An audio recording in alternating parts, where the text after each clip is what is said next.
नमस्कार दोस्तों, कैसे हैं आप लोग। उम्मीद है अच्छे होंगे। और आप लोगों ने जो है मानव नेत्र चैप्टर 11 जो है पढ़ लिया होगा। ठीक है, ह्यूमन आई पढ़ लिया होगा। इस वीडियो में हम लोग जो है मानव नेत्र से संबंधित मोस्ट इम्पॉर्टेंट क्वेश्चन और लो लेवल के क्वेश्चन सारे पढ़ेंगे। और आप लोग इस वीडियो के साथ जो है हमारे साथ बने रहिएगा, आपको पूरी जानकारी मिल जाएगी। ठीक है दोस्तों, आइए स्टार्ट करते हैं।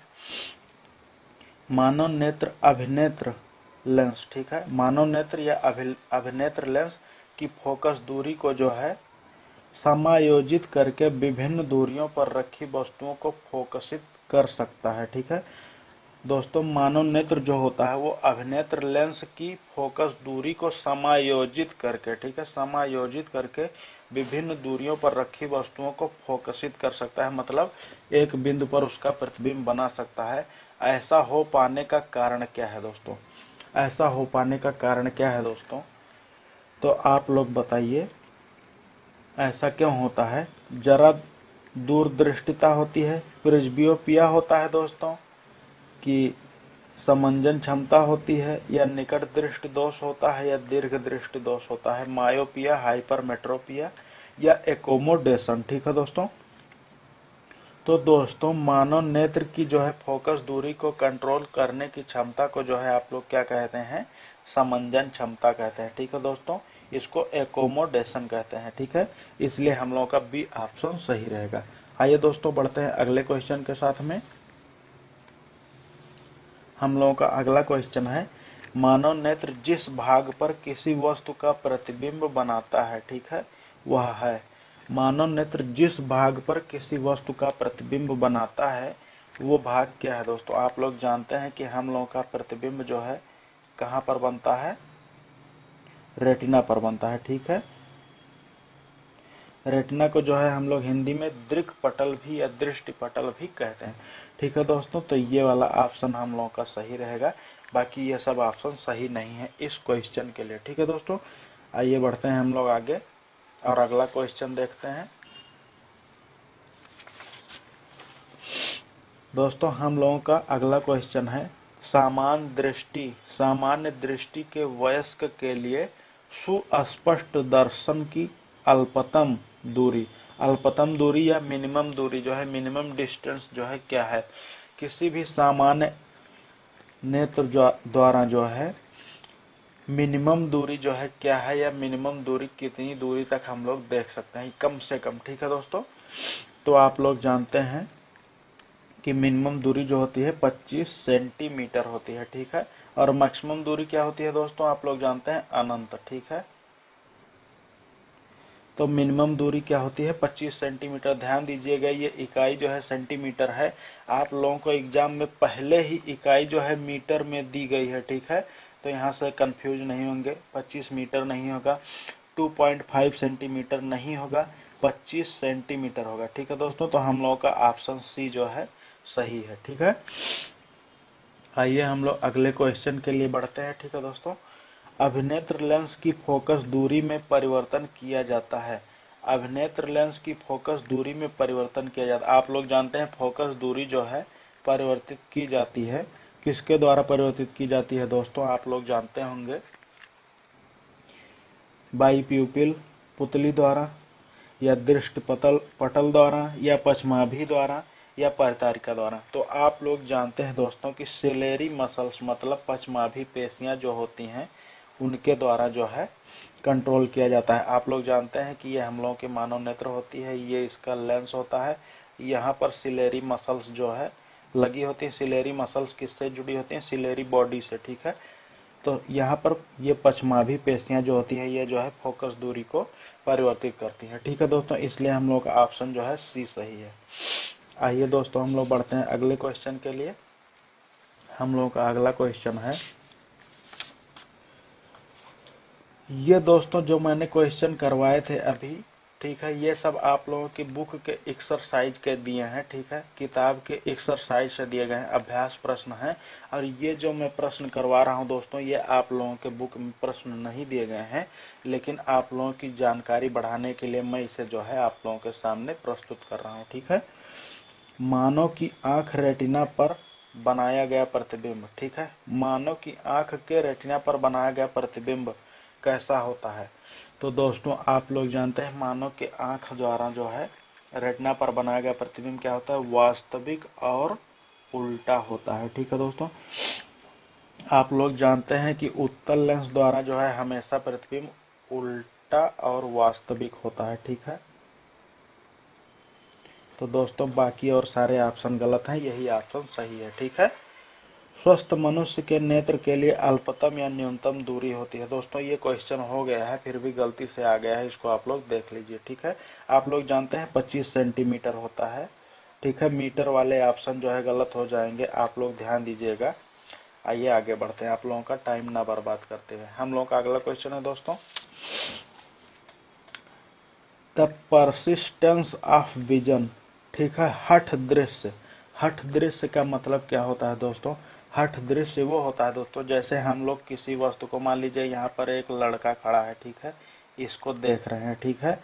तो इसको देखकर तुरंत जो है हम लोग अपनी नजरें मान लीजिए इधर घुमाते हैं, तो इसका चित्र जो है हम लोग के नेत्रों में कितनी देर तक बना रहता है, कितनी देर तक मतलब कितनी देर के लिए बना रहता है, वो हम लोग को समय बताना है, ठीक है। ह्यूमन आई, ठीक है। परसिस्टेंस विजन, हठ दृश्य जो है उसका समय क्या है, ठीक है दोस्तों। उम्मीद है आप लोग हठ दृश्य जो है समझ गए होंगे, परसिस्टेंस विजन आप लोग समझ गए होंगे। परसिस्टेंस विजन वो है दोस्तों कि हम लोग जैसे किसी व्यक्ति या वस्तु को देख रहे हैं और वहां से हम लोग अपने निगाह को हटा लेते हैं, फिर भी उसका जो है दृश्य हम लोग की आंखों में कुछ कुछ सेकंड के भाग के समय तक जो है बना रह जाता है, उसको हम लोग क्या कहते हैं, ठीक है। तो दोस्तों वो समय जो होता है हम लोग के नेत्र का 1/16 ऑफ सेकंड, मतलब 1 सेकंड का 16वां भाग, ठीक है। 1 सेकंड का 16वां भाग जो है वो होता है, ठीक है दोस्तों। ये वाला ऑप्शन बी वाला आपका सही है, ठीक है दोस्तों। अब आइए बढ़ते हैं अगले क्वेश्चन के साथ में। मानव की आंख में आने वाला प्रकाश नियंत्रित करता है सिलेरी मसल्स, पछवांभी पेशियां, प्यूपिल, दृष्टिपटल, परितारिका। दोस्तों क्वेश्चन क्या कह रहा है आप लोग समझ रहे होंगे। मानव की आंख में आने वाले प्रकाश की मात्रा को कंट्रोल करता है, कौन कंट्रोल करता है? मानव की आंख में कितना प्रकाश जाना है, इसको कौन कंट्रोल करता है? दोस्तों मैंने आपको बताया था, ये दोस्तों आरआरबी में आया हुआ क्वेश्चन है, रेलवे में आया हुआ क्वेश्चन है, और रेलवे ने इसका जवाब भी दिया है, जिसे मैं आप लोगों को बताता हूँ। तो दोस्तों जो है उसको कंट्रोल करता है प्यूपिल, पुतली जो है, ठीक है। मानव के नेत्र में कितना प्रकाश जाएगा, इसको पुतली जो है कंट्रोल करती है। दोस्तों पुतली के साइज को जो है, पुतली के साइज को आइरिस कंट्रोल करती है, ठीक है। पुतली के साइज को जो है आइरिस कंट्रोल करती है। आप लोग जानते हैं आइरिस जो है ऐसे हम लोग के प्यूपिल के ऊपर जो है ऐसे ढकी रहती है, ठीक है, ऐसे ढकी रहती है। कितना जो है खोलना है ये प्यूपिल खोलती है, लेकिन कितना प्रकाश जाना है दोस्तों, ये जो है यहाँ यहाँ ये तो कार्निया है, ठीक है, ठीक है, ये है पुतली, ठीक है, ये है लेंस, ठीक है, ये लेंस है। यहाँ पर इसको जो है पुतली कहते हैं, ये है लेंस, ठीक है, ये है पुतली जो काला वाला है, ठीक है। तो इसको कंट्रोल करती है हम लोगों की प्यूपिल या पुतली, ठीक है। और पुतली के साइज को जो है कंट्रोल करती है हम लोगों की आइरिस, ठीक है दोस्तों। उम्मीद है आप लोगों को ये क्वेश्चन समझ में आ गया होगा, ठीक है। तो दोस्तों अगले क्वेश्चन के लिए बढ़ते हैं, देखते हैं हम लोगों का अगला क्वेश्चन क्या है। बाह्य वस्तु से आने वाला प्रकाश आंख के किस भाग से अपवर्तित होता है? दोस्तों ये हम लोगों का 5वां क्वेश्चन है।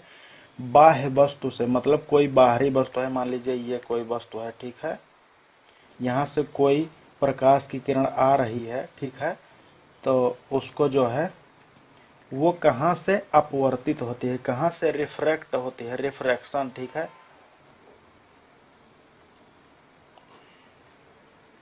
रिफ्रैक्शन कहाँ से? तो दोस्तों आप लोग जानते हैं कि कार्निया जो होता है हम लोगों के आंख के सबसे अगले वाले हिस्से में होता है, जिसको हम लोग स्वच्छ मंडल भी कहते हैं, ठीक है दोस्तों।